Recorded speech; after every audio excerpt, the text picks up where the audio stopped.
কিভাবে হেদায়েত আসবে? এই হেদায়েতের কথাটা বলতেই সর্বপ্রথমে এই হাফিজের মাদ্রাসা ছোট ছোট বাচ্চা কালকে কয়েকজনকে পাগড়ি দেওয়া হয়েছে। এদের অবদানকে আগে খেয়াল করতে হবে। এই ছোট বাচ্চারা কি করে এই কোরআন শরীফ অর্জন করলো, কেমন করে অর্জন করলো, কারণটা কি? এদের ছোট্ট এই একটা দিল কলিজা আছে ভিতরে, হার্ট যেটাকে আমরা বলি, ছোট্ট একটা দিল কলিজা। এই হাফিজ শব্দের দিল কলিজা কাইটা কম্পিউটারে ডাক্তাররা হাজার হাজার বার পরীক্ষা নিরীক্ষা করেছেন, পরীক্ষা করে শুনেন। তারপরে কিন্তু এদের সিনার মধ্যে থেকে কলিজার মধ্যে কোরআন শরীফের একটা অক্ষর কখনো পাওয়া যায়নি। গায়দারা সামাই আমালেমা গঞ্জে হামদার সিনাই আতফালেমা। আল্লাহর বান্দা মনে রাখো, নাহনু নাযালনা যিকরা ওয়া ইন্না লাহু লাহাফিজুন। আল্লাহ পাক বলেন কিভাবে তাদের সিনার মধ্যে ইবাদত করা হয়, খেয়াল করেন। ওদের দিলের মধ্যে কিন্তু দিল করে দেয়, কোরআন শরীফের অক্ষর পাওয়া যায় না। অথচ কুদরতি কায়দায় ওই ছোট্ট একটা হাড়ের মধ্যে ৩১ পারা কোরআন শরীফ জমা হয়ে যায়। যদি কেউ দুনিয়ার জমিন থেকে আল্লাহর কোরআনকে পুড়িয়ে দেয়, খায় করে দেয়, শেষ করে দেয়, হাফেজ এবং মুকাম্মল হাফেজ ২ কোটির বেশি মুকাম্মল হাফেজ আছে, তারা কয়েক ঘন্টার মধ্যে অনুরূপ কোরআন শরীফ ছাপিয়ে দিবে, পৃথিবীর কেউ ঠেকাতে পারবে না। ঠিক কিনা? যদি আগুন লেগে ধ্বংস হয় পৃথিবীর সব বইয়ের দোকান, বলবো বুঝলাম দেখলেন বলবো পিছনে ভাই আপনাদের হাতে খাও।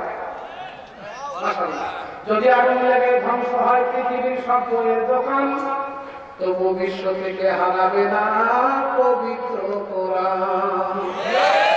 জানি কেমন করে ধ্বংস করবে আগুনেরই তেজ, আশা বিশ্ব ভরে লক্ষ লক্ষ কোরআনের হাফেজ।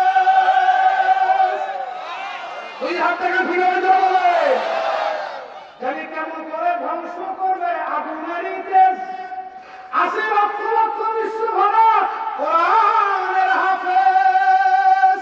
আবার সাফাইয়া ঐশী গ্রন্থ, সাফাইয়া ঐশী গ্রন্থ বাঁচাবে ইসলামের মান, তবু বিশ্ব থেকে হারাবে না পবিত্র কোরআন।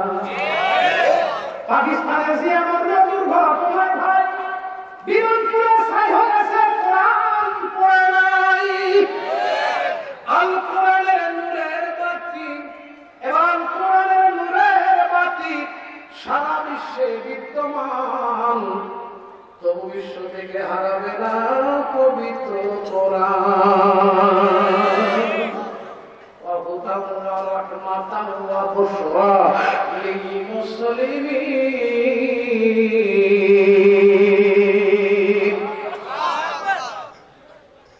আলে ছোট ছোট হাদিসের সিনের মধ্যে কি হয়, যখন রাত ৩টার সময় এসে দেখবেন কোরআন শরীফের একটা বাক্যকে, একটা অক্ষরকে মুখস্থ করার জন্য কবুতরের মতো লাফন পালন করতেছে, কত চেষ্টা করতেছে বাবা। যখন তারা আল্লাহর কোরআন শরীফ মুখস্থ করার জন্য চেষ্টা করে, ওই মুহূর্তে আল্লাহ রাব্বুল আলামিন কুদরতি কায়দায় ওদের ওই ছোট্ট নরম দিল কলিজাকে লৌহে মাহফুজের চাইতেও বেশি মজবুত করে দেয়। লৌহে মাহফুজের চাইতেও মজবুত। যদি হাফেজের দিলের দিল কলিজা না হতো, তাহলে সেখানে কোরআন শরীফ ধরতো না। ঠিক আছে বলেন? বাস হুজুরের মতো ডিগ্রি পায় না, সার্টিফিকেট পড়া ছাড়া দুজন এদের কি কাজ করা যাবে? এরা জাতিকে হেদায়েত দিবে। যখন কি দিবে? এক হেদায়েত মানুষে দেয়, আর এক হেদায়েত আল্লাহ দেয়। এরা তো তরিক ইসলাম ইলাল মাতলুব, কোন কোন মানুষকে দিয়ে আল্লাহ পাক হেদায়েত দেওয়ায়। সুবহানাল্লাহ। এগুলোর গ্রামাটিক একটা বহু ব্যাখ্যা আছে, কিন্তু ওই মুক্তাদার হাল অবস্থাবোধের অবস্থা না বুঝে লেখা আছে। গোবিন্দাত্ম ও অত কিছু করার সুযোগ নেই। ওদিকে দুটো পয়েন্ট বাকি আছে, মনে আছে কথা? বাদশাহ বলে চোখদের বিচার, ছেলেদের বিচার হবে। আবার তোমার নাম চোখ ধরতে বা কান্দি ধরতে কে, কার বিচার হবে? দুটা বিচার করতে হবে, তার বলে যেতে হবে। কি কথা বলা গেল? ইনশাআল্লাহ বলেই যাবো। ওই দুইটার করতে ৫-৭ মিনিট সময় লাগবে, টাইম দিতে।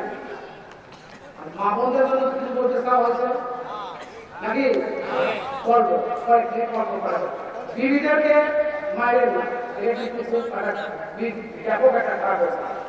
অনেক লোক কিন্তু খালি মারে প্রচুর মতো মারে, ও বিচার করছি না খেয়াল করে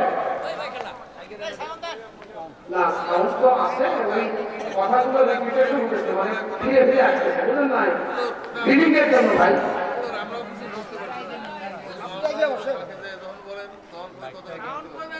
আচ্ছা আচ্ছা আচ্ছা, মানে ফিলিং এর কারণে কথাগুলো বাড়ি ফেটেছে বারবার, এই জন্য আপনাদের কষ্ট হচ্ছে। এটা মাইক্রো কথা কিছু করতে পারবে না ভাই, একটু গভীর মনোযোগ দেন। আর পাশে থেকে বলার চেষ্টা করতেছে। আচ্ছা ঠিক আছে, মাশাআল্লাহ ভাই, এই উপদেশটা কিন্তু হ্যাঁ খবর না।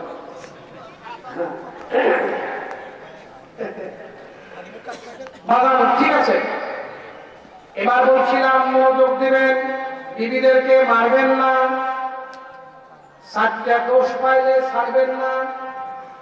কটা দোষ?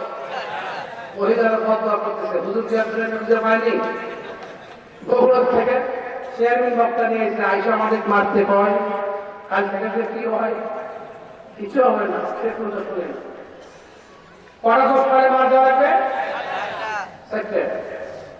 বিবিদের দেহের মধ্যে 4টা বিশেষ জায়গা আছে যেখানে মারা হারাম, আঘাত করা নিষেধ। 4 জায়গা বাদ দিয়ে কোন কোন 4 জায়গা বলবো? কি কি 4টা অপরাধে বাদ দিতে হবে বলে দেব? অবশ্য একটু সময় 2 মিনিটের মধ্যে 3 মিনিট হয়ে যাবে, আমি যেখানে যাচ্ছিলাম ওটা ফিরে আসি।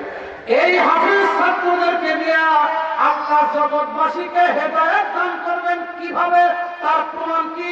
হুজুর আমরা একটা বললেই হবে। পৃথিবীর মধ্যে ভারত মহাসাগরের মাঝখানে একটা দ্বীপ আছে, তার চতুর্দিকে সাগর, মাঝখানে দ্বীপ। ওই দ্বীপের নাম কি? কথা বলে মালদ্বীপ। এখন কি দ্বীপ? আমি সংক্ষেপ বলবো, এগুলো ঘটনা আপনারা জানেন, বহুবার হয়তো শুনেছেন।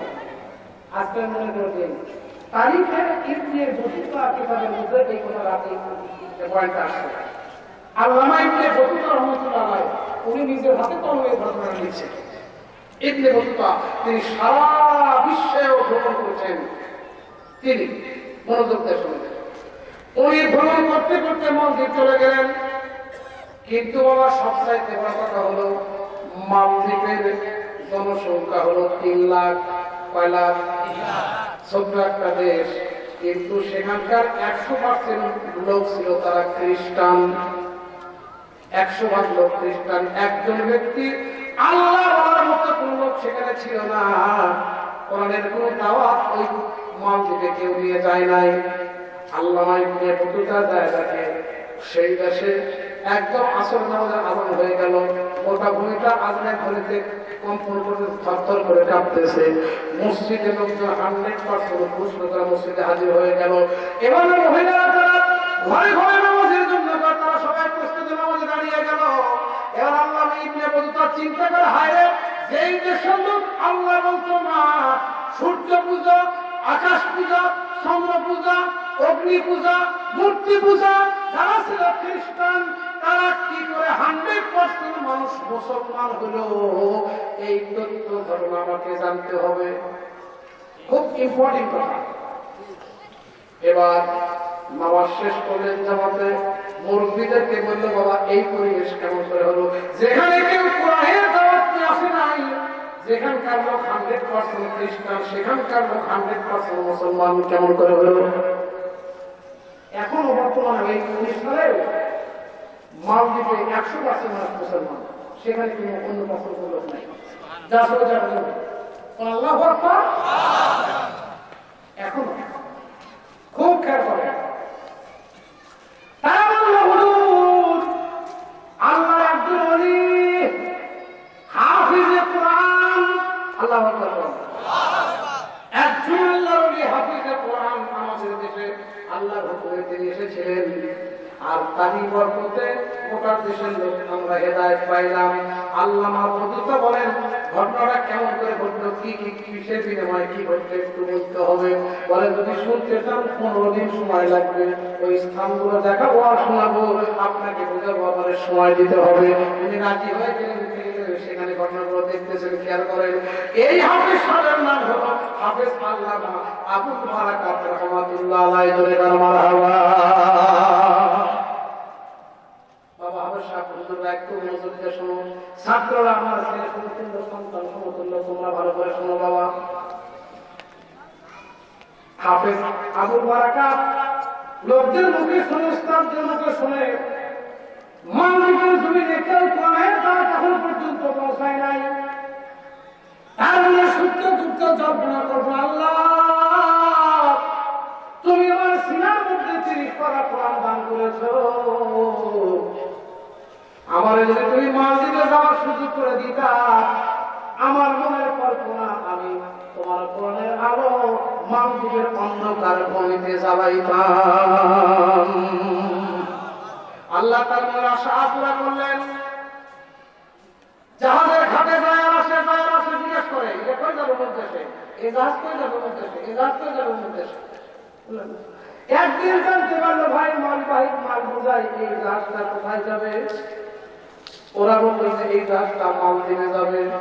তাহলে কিছু বললেন না, আস্তে করে তার সামান্য মাল সামানা কিছু টুকটালি খাদ্যটার নিয়ে জাহাজের মধ্যে উঠে গেলেন। আবুল বারাকাত হাফেজ আবুল বারাকাত রাহমাতুল্লাহ আলাইহি মনোযোগ দিয়ে শোনেন।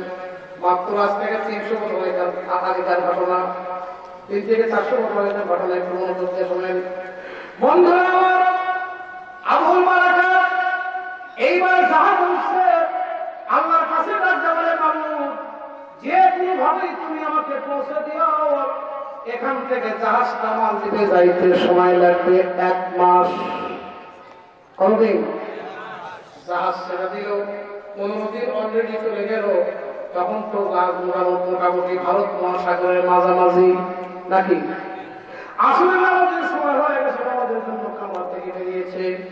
দেখতে পাচ্ছে আকাশটা কালো বর্ণ ধারণ করেছে, প্রচন্ড তুফান ঝড়ের জন্য আকাশ এবার উত্তাল হয়ে গেছে, দরিয়া উত্তাল হয়ে গেছে, বিশাল বিশাল ঢেউ জাহাজকে আঘাত করছে।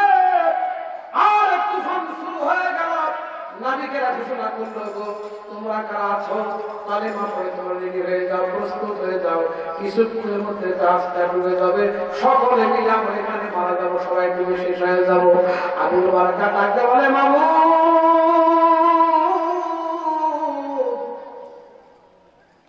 আমার কি মনের আশা পুরা হবে না? তোমার কোরআনের দাওয়াত কি মালদ্বীপে যাবে না? আল্লাহ তুমি তো কোরআন পাকের মধ্যে বলে দিয়েছো, ইন্না নাহনু নাযালনা যিকরা ওয়া ইন্না লাহু লাহাফিজুন।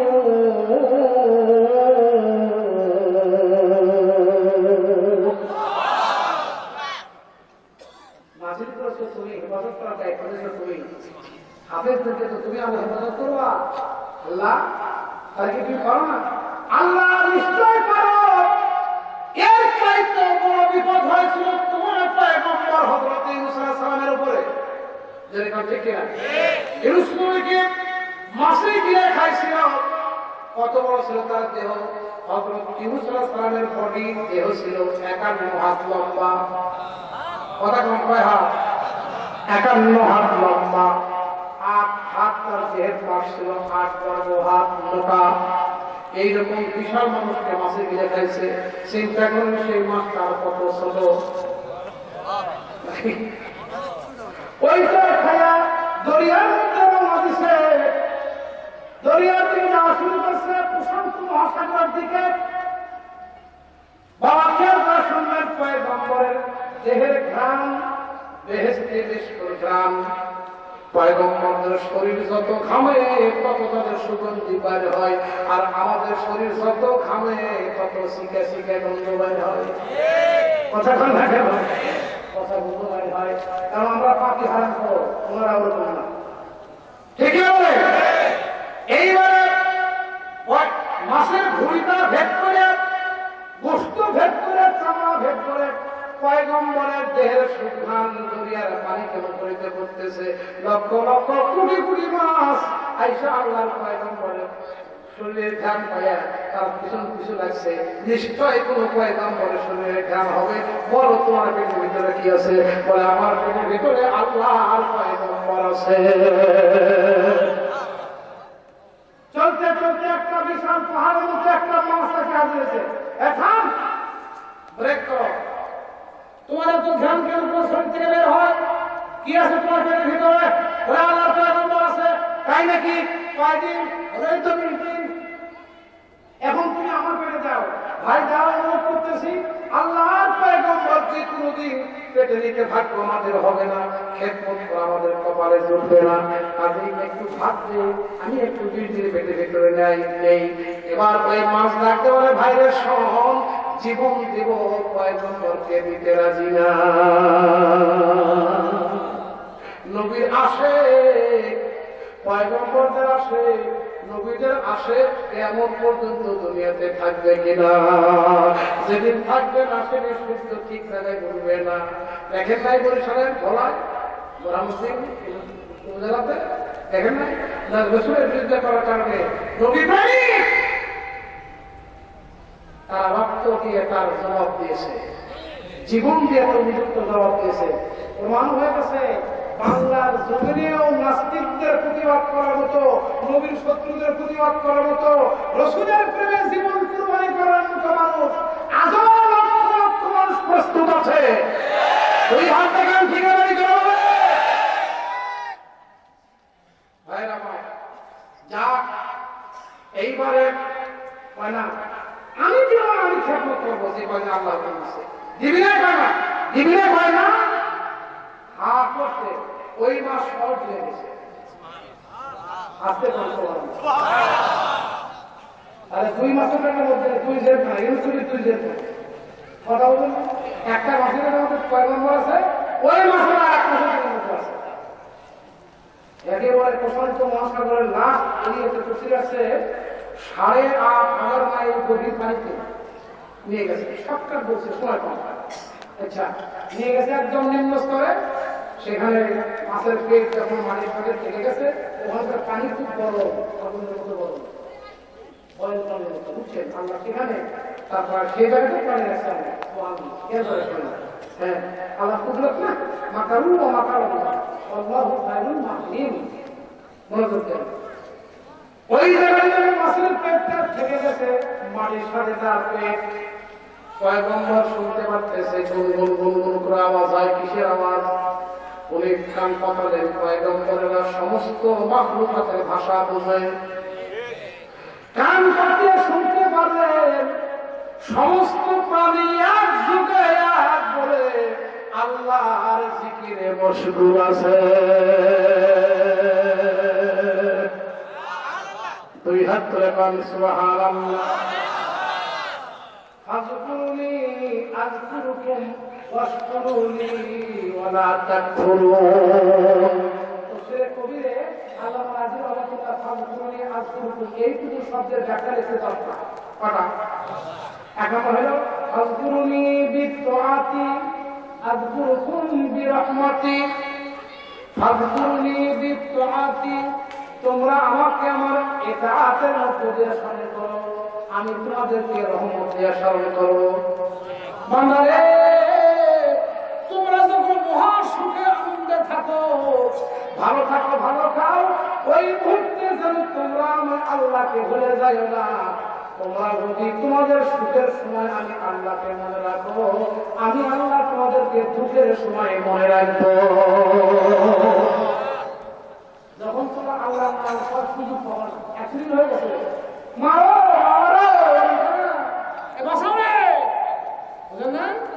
তুমি যদি আল্লাহর নাম স্মরণ করে জিকির হালতে থাকো, তোমার নিজের অজান্তে তোমার মুখ থেকে বের হয়ে যাবে আল্লাহ আল্লাহ আল্লাহ করতে করে তুমি বিদায় বিদায় চলে যাবে। কথা বলে না কি আমি ভুল বললাম? বিনা হিসেবে জান্নাত। ঈমান নিয়ে কবরে যাওয়ার না পারা এর চাইতে বড় বিপদ আর নেই। ঠিক না বলে? ঈমান নসিব হয়ে গেল। কথা বুঝছেন? বান্দারে, আমার পয়গম্বর ইউনূস নবী কত বিপদে, 8,500 মাইল গভীর পানির নিচে, যেই জায়গার মধ্যে প্লেন দিয়ে রকেট দিয়ে একটা পানির মধ্যে সেটা কি বলে চুম্বুর কিনে ধ্বংস হয়ে যায়, ওখানে প্রশান্ত মহাসাগরে যা ধ্বংস হয়েছে কেউ তখন উদ্ধার করতে পারে না এখনো পর্যন্ত। আর ক্ষমতা কানুনকে তাকে তুলতে পারে। হযরত ইউনূস আলাইহিস সালাম আল্লাহর কাছে ডাকতে কয়, মাওলা তোমার মখলুকাত তোমার জিকিরে মশগুল, আমি তো বুঝি তোমাকে বলেছিলাম লা ইলাহা ইল্লাল্লাহ, তোমাকে নিজেকে তুই সাব্যস্ত করে আল্লাহর সঙ্গে সমর্পণ করলেন। আল্লাহ বলেন, বিপদে পড়ে বান্দা আমাকে শরণ করেছে, ফেরেশতা দেরি করিস না, তাড়াতাড়ি যা, আমি আল্লাহ নাম দিছি। এই মুখলা জানেন, আহা যেই মাত্র কাম দিয়েছে সাথে সাথে ওমর রাদিয়াল্লাহু আনহু করে যেটা থরথর করে কম্পন শুরু হয়ে গেল, চোখ দিয়ে পানি দরদর করে পড়ছে, গা থরথর করে কাঁপছে, ঘাম ধরছে। ডাক দেখায় আমিরুল মুমিনিন, বলা বলে কি আল্লাহু আকবার। আমিরুল মুমিনিন মানে কি বোঝা যায়? প্রেসিডেন্ট, দেশের সরকার প্রধান, তাকে কয় আমিরুল মুমিনিন, খলিফাতুল মুসলিমিন। কথা কি বুঝছেন? আরবিতে বলছে আমিরুল মুমিনিন মানে সিদ্দিক আকবর রাদিয়াল্লাহু আনহু, সিদ্দিক নিজে আসছে। সুবহানাল্লাহ। হুজুর এই কাজটা আপনি কেন করলেন? হুজুর আমি যদি স্বপ্নেও ধারণা করতাম আপনি আসতে পারেন, তাহলে আমি সেই বেয়াদবিটা করতাম। বিশ্বনবী আপনাকে তো রিজার্ভে ভালোবাসত, উম্মতে মুহাম্মদের বিচার শুরু হবে আপনার আমলনামা দিয়া, সেই মানুষটার সাথে আমি কেমন করে বেয়াদবি করি? হুজুর এক নম্বর কথা যে আপনি আমাকে মাফ করে দেন, নচেত আপনার কদম ছাড়ব না। মাফ করে দিছে। হুজুর আপনি কিসের জন্য করে এই গুরুকে মানুষ কষ্ট করে আপনি কেন আইনেন? হুজুর মেহরবানি একটু দয়া করে এক মিনিট বলেন। আবু বকর সিদ্দিক রাদিয়াল্লাহু আনহু বিশাল জায়গা মর ওঠো, দুইজনের বুকের সাথে বুক চাপায় ধরে কাঁদে। আবু বকর সিদ্দিক বলে, রে ওমর শোন, আমি যখন বিছানায় ঘুমাতে গেলাম, শুইতে গেলাম, আমার মনে পড়লো আমার দয়ার নবী এতিম ছিল, আমার দয়ার নবী এতিমদেরকে বড় ভালোবাসতো। কিয়ামতের দরগায় যদি আমার জীবনের কিছু যদি আল্লাহর কাছে কবুল যদি না হয় গো, এই দিনে এতিমদেরকে ভালোবাসার খাতিরে, বিধবাকে সহযোগিতা করার খাতিরে, হাসরের ময়দানে একটুখানি আল্লাহর কাছে হাত তুলে বলবো, মাবুদ ওই দিনের সামান্য খাতিরে তুমি আল্লাহ আমাদের মাফ করে দাও। এইটুকু আশা, এইটুকু ভরসা, এইটুকুর জন্য করে আমি বিছানায় ঘুমাতে পারিনি। আল্লাহ তোমাকে বহুদিন হয়তো জীবিত রাখবে, তুমি তোমার মানুষ, আমি তোমার মানুষ, হয়তো বা এইভাবে কাজটা করার সুযোগ আমার জীবনে আর কখনো আসবে না। মনে কিছু নেস না রে ভাই, এই কথা কারোর কাছে বলিস না। আমি আসছি কিয়ামতের ময়দানে বাঁচার জন্য, নবীর সাথে ভালোবাসা ঠিক রাখার জন্য। ওমরে তুই মন খারাপ করিস না,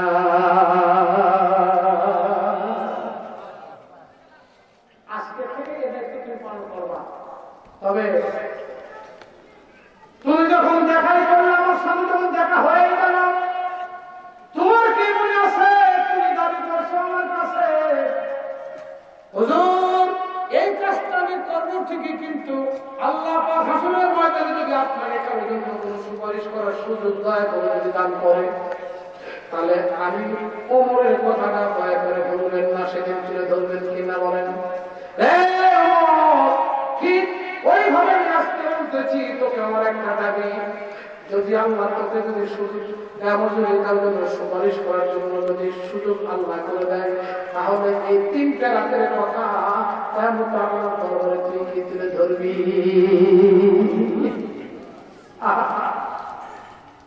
যদি আল্লাহ সুযোগ দেয়, আমার কথাটা বলিস না, এই কথাগুলো থাকলে বলিস না, নতুন নতুন দেখো, ঠিক আছে?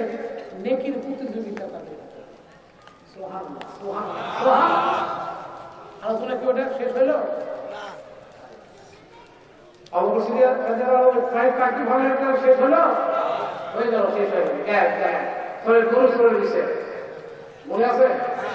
আর এই মন্দির ঘরে অবশ্যই বলবো তো খেলা মা বাবা আমার ফ্যান ইচ্ছে আপনাদের কথা আজকে হবে না।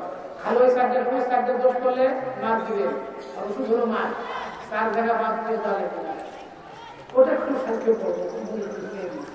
জি হ্যাঁ, একটু মনোযোগ দিয়ে শুনে যাক। এইবারে ভাইয়া বলেছিলাম কোরআনের বাইরে যত জ্ঞানী নামে জ্ঞান পাতি আছে, তাদের শেষ পরিণতি মনোযোগ দেন। ইউসুফ নবীর ভাইয়েরা হুজুর কি বলতে চান? বাদশা বলে তোমরা বলো গরু তোমরা চলে করে নাই, কিন্তু গরুটা এইরকম ধরনের, এই কথাগুলোর ব্যাখ্যা তোমরা প্রমাণ সহকারে যুক্তি সহকারে দলিল সহ দিয়ে দাও। বলো এখন প্রথম যে বলছিল এদিক দিয়ে একটা গরু হাইতে গেছে, কিন্তু সেটা এড়ে গরু নয়, ষাঁড় গরু নয়, গাই গরু, এই কথা তুমি কেমনি বললে? হুজুর দেখেন আগে বলছে আমরা পয়গম্বরের সন্তান, আল্লাহ আমাদের কিছু জ্ঞান গরিমা দান করছেন আকাশওয়ালা। হুজুর আমরা সেই জন্য বলছি, আমি দেখলাম গরুটা দিতে গেছে, কিছু ঘাস খাইতে খাইতে গেছে, আমি চিন্তা করলাম ঘাসগুলো আগা খাইছে, গোড়ার দিকে খায় নাই, এড়ে গরু ষাঁড় গরু যখন খায় একবারে কিন্তু গাভী গরু এটা একটু ওটা একটু ওটা একটা ওটা একটা বুঝো না, শুয়ে শুয়ে খাইতে খাইতে গেছে।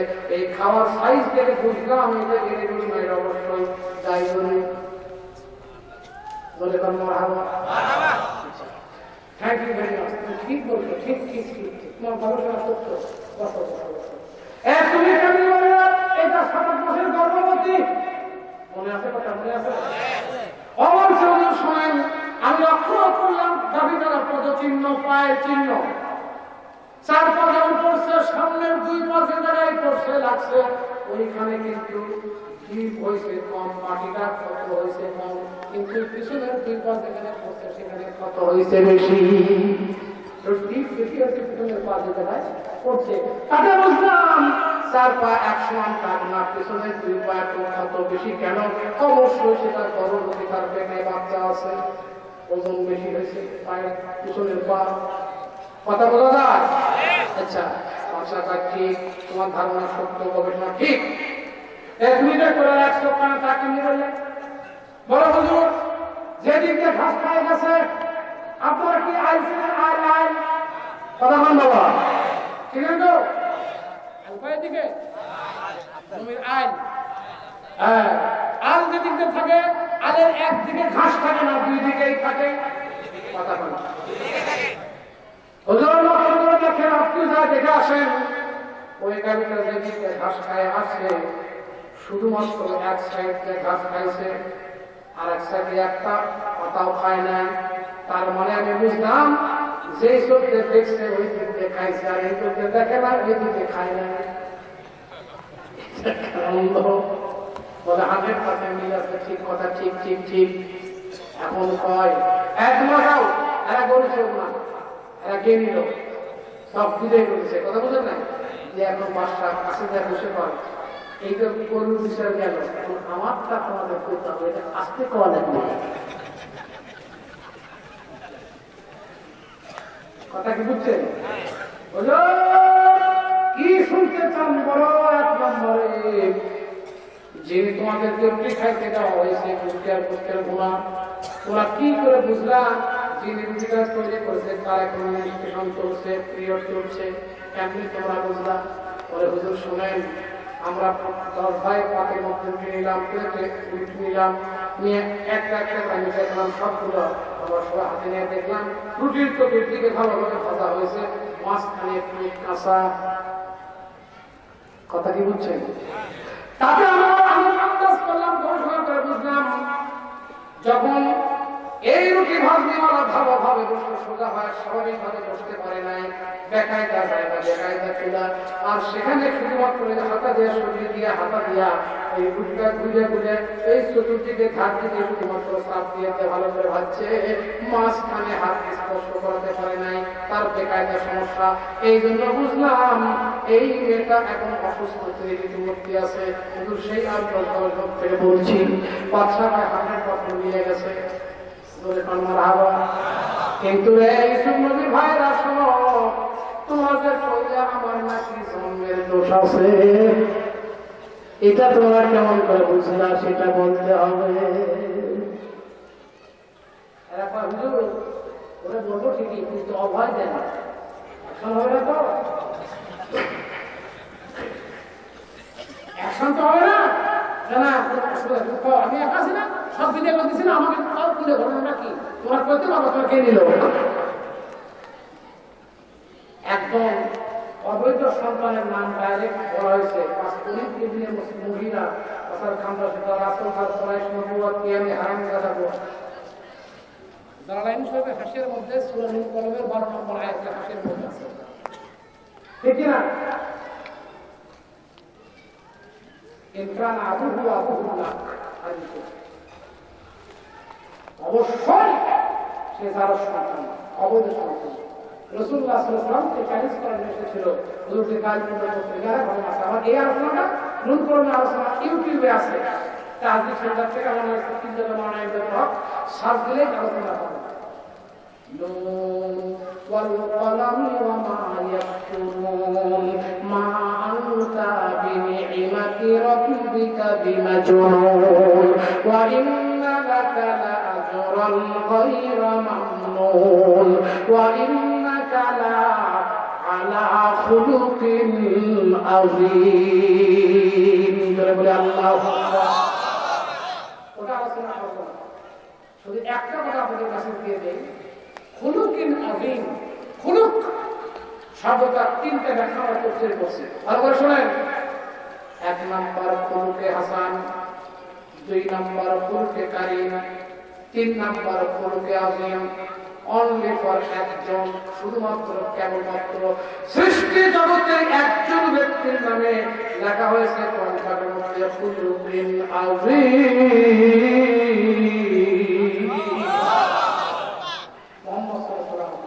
খুলুকে হাসান হচ্ছে উপকারের বদলে উপকার করা, শর্টকাট।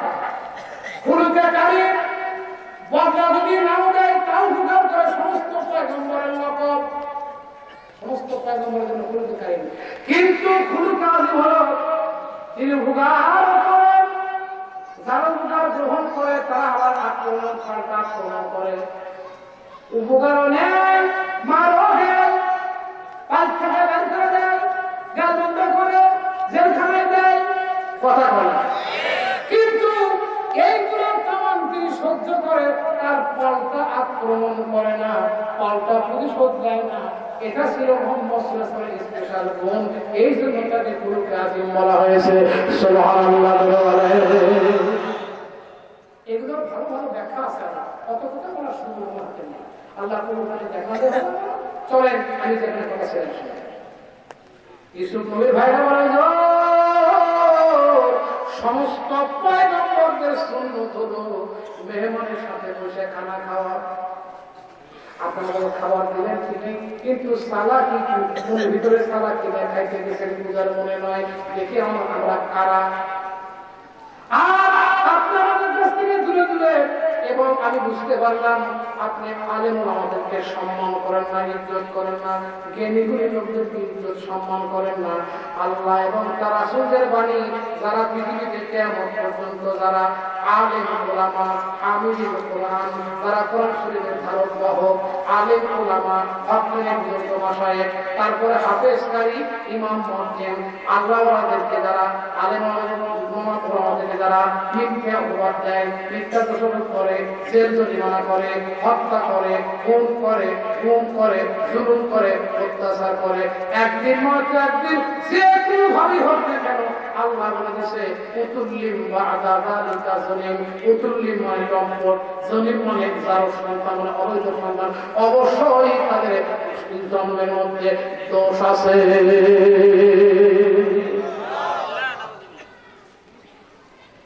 আমরা ব্যাটারি করতেছিলাম আমাদের সাথে হুজুর, এই জন্য আমি বুঝলাম না আপনার ফোন আপনি ভালো করে খেয়াল করবেন। ইমাম আবু হানিফা রাহমাতুল্লাহ মাসাল আছে এই সন্তান, কত কথা মতো শুরু হয়েছে, খুব খেয়াল করবেন।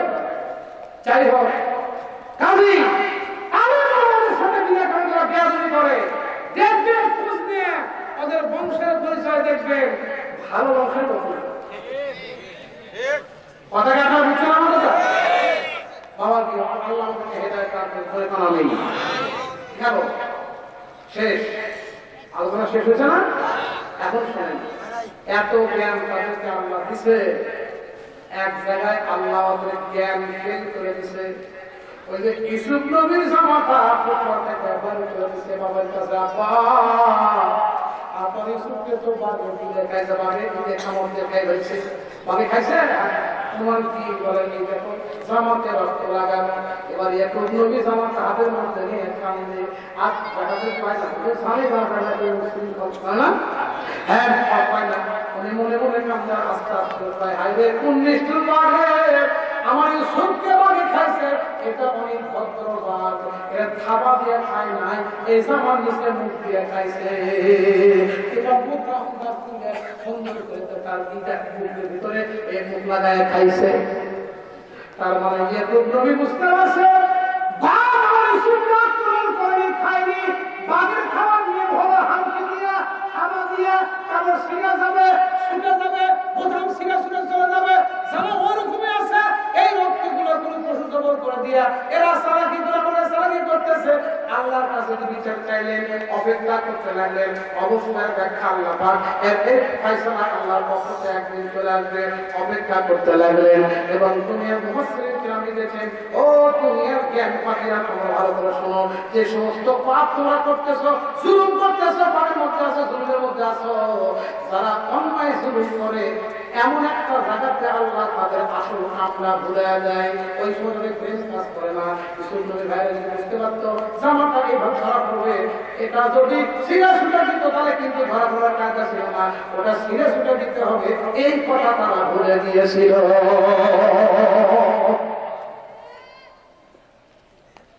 যত নাস্তিক মন্ত্র ধ্বংস হয়েছে তাদের নিজের ভুলের সুরের মধ্যে ধ্বংস হয়েছে। আপনি ইতিহাস বিচার করতে তারা করেন, তারা করেন 100% মিল হয় কিনা, কি ভাই মিথ্যা বলে কথা বলে? কাজে ক্ষমতার পাপ করার সিদ্ধান্ত নেব, পাপ করার সিদ্ধান্ত নিলে একটা ভুল হবে, ওই ভুলটা আপনার মাসুল দিতে হবে, চরম মাসুল দিতে হবে। ঠিক আছে, বাস চলেন। ওই মন্দির ঘরে আগুন লাগার ধারণা আছে, মনে আছে না?